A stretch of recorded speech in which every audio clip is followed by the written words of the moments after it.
जब किसी बच्चे को नहीं सुनाई देता तो उसको कोक्लियर इम्प्लांट किया जाता है टेक्नोलॉजी के माध्यम से। इसे कोक्लियर इम्प्लांट कहते हैं। पीजीआई में इस इम्प्लांटेशन को 21 साल पूरे हो गए हैं। वर्ष 2003 में इसकी शुरुआत हुई थी। डॉक्टर भानुमति हमारे साथ हैं, पीजीआई एएनटी के स्पेशलिस्ट। मैम, ये जो 21 साल हो गए हैं पीजीआई में, तो किस तरह से इसकी शुरुआत हुई थी और अब कितना बड़ा है? पहले 2003 में डॉक्टर पांडा और डॉक्टर अनु नगरकर ने ट्रेनिंग के लिए गए थे ऑस्ट्रेलिया में। ओके, सो एक royal institute of year and I का एक हॉस्पिटल है उधर, वहाँ पे ट्रेनिंग एंड डेवलपमेंट होती है यूजुअली। सो सर्जन को भी करते हैं, रिहैबिलिटेशन ऑडियोलॉजिस्ट को भी करते हैं। सो डॉक्टर अनु नगरकर हमारे स्पीच पैथोलॉजी एंड ऑडियोलॉजी की तरफ से वो गए थे। सो सर तो सर्जरी की तरफ से गए थे। सो दोनों की ट्रेनिंग होने के बाद वो आके इधर प्रोग्राम शुरू किया था। उनकी मेंटर था डॉक्टर मोहन, वो पद्मश्री अवॉर्डी है, doctor Mohan Kameswaran, who is managing director and professor of Madras ENT research foundation Chennai. So वो इनके मेंटर करके वो प्रोग्राम शुरू किया था 2003 April 3rd। So this April 3rd they completed 21 years of the programme successfully. सो इसमें हमने सर के केसेस देखेंगे तो आप 600+ इम्प्लांट रेसिपिएंट्स हैं अभी, एंड दूसरे सर्जन्स को भी सर ने मेंटोर किया है, एंड बहुत लोग कर रहे हैं, दूसरे सर्जन्स भी कर रहे हैं, डॉक्टर जयमंती एंड डॉक्टर वर्क एंड डॉक्टर ज्ञान भी कर रहे हैं। सो बाहर भी सर ने मेंटर किया, जो ऐसे बोला है पहले, एम्स में भी किया है सर ने। और यहाँ पे जो पेशेंट लोड है हर महीने over the course of time there are lot of increase in the number of patients, because अभी हम यूनिवर्सल न्यूबॉर्न हियरिंग स्क्रीनिंग जैसे वर्ल्ड हियरिंग डे में हमने कवर किया था। जैसे जब बच्चा पैदा होता है उसी समय with in the first 2 days हम पहले स्क्रीनिंग करते हैं, then we do the first screening, second screening with in a month.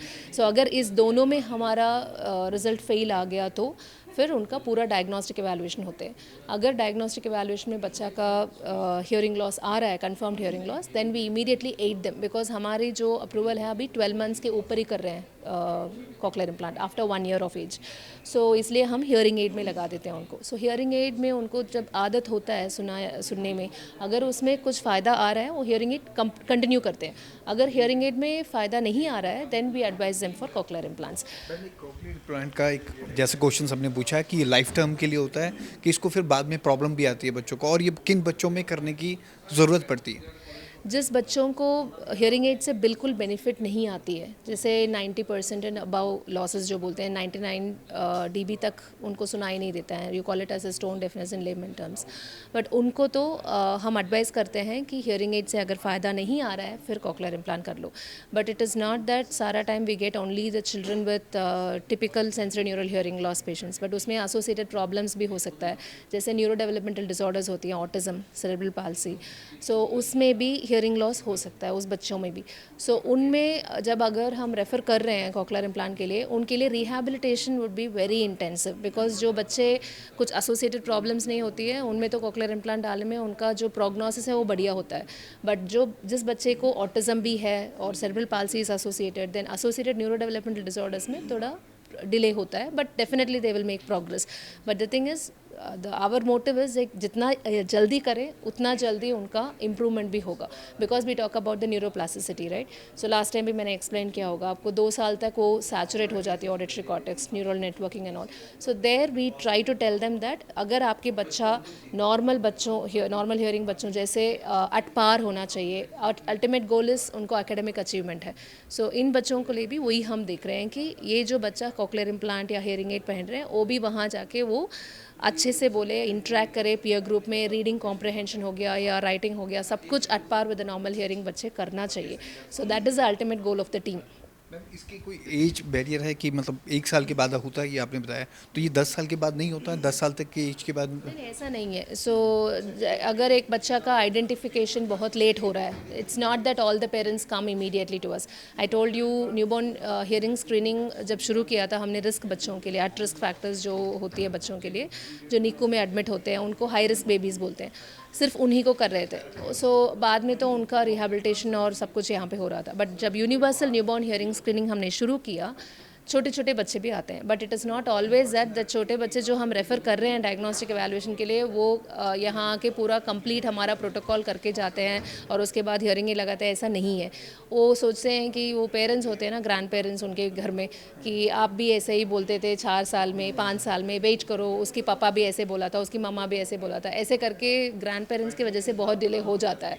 बहुत फैमिलीज़ में होता है, हरियाणा और नॉर्दर्न, यहाँ देयर कॉन्सेप्ट इज़ लाइक वो लेट बोलते हैं बच्चे, बट ऐसा नहीं है।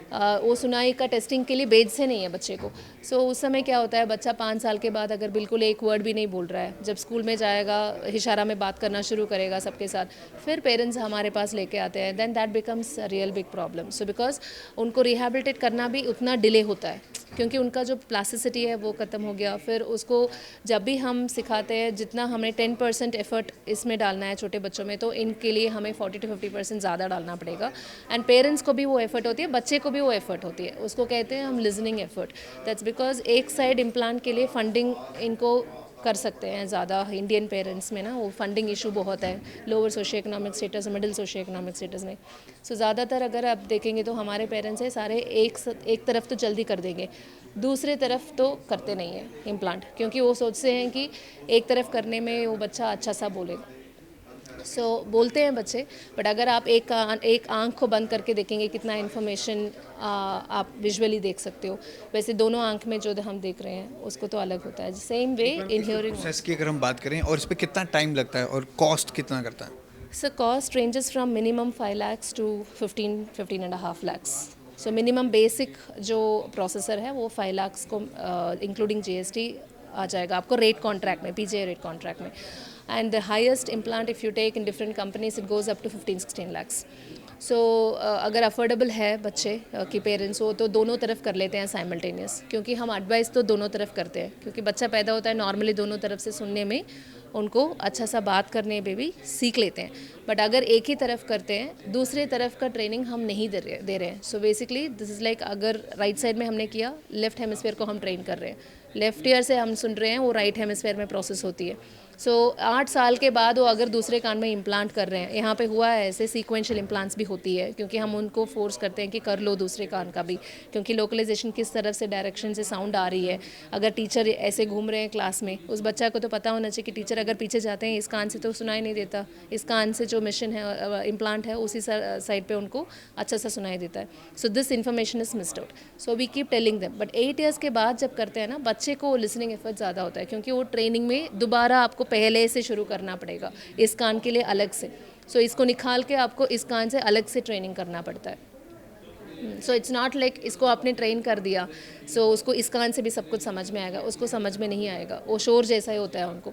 सो you have to train again right from every sound, what non verbal sound होती है, वर्बल साउंड होती है, हमारे एनवायरनमेंट में जो भी आवाज़ आ रही है सबका हम द मीनिंग एसोसिएट करके सिखा देते हैं उनको। पीजीआई में साल में कितने बच्चों का कोक्लियर इम्प्लांट किया जाता है अमूमन? हर महीने में अगर सर जो कर रहे हैं ना, एटलीस्ट 2 to लाइक से 4 to 5 तो हो जाती है महीने में। सो मिनिमम 3 to 5 तो हो जाता है पर मंथ। हाँ, yearly it will be 50 to 60 at least. कुछ कहना चाहेंगे मैम व्यूअर्स को अवेयरनेस के लिए? जितना जल्दी हो सकता है ना, जब भी आप आइडेंटिफाई कर रहे हो, आपका प्रोफेशनल बोल रहे हैं कि आपको आपके बच्चा को सुनाई में दिक्कत है, इमीडिएटली आप ENT कंसल्टेशन कर लो और ऑडियोलॉजिस्ट को मिल लो and come to a speech pathologist for a continuous intervention. So speech therapy and regular intervention is mandatory for a good speech and language development, so that child gets into a normal hearing child's equivalent at par हो जाते हैं वो। सो उनके abilities इनके abilities अगर peer interaction सब अच्छे होना चाहिए, जितना जल्दी करते हैं उतना इम्प्रूवमेंट होगी। तो पीजीआई को 21 साल पूरे हो गए हैं। जिस तरह से कोक्लियर इम्प्लांट एक ऐसी टेक्नोलॉजी है कि जिन बच्चों को नहीं सुनाई देता उनको ये इम्प्लांट किया जाता है, और पीजीआई में अगर हम साल की बात करें तो 50 से 60 बच्चों का ये इम्प्लांट किया जाता है। कैमरामैन आकाश के साथ भगवत सिंह, पंजाब केसरी, जगबानी टीवी, चंडीगढ़।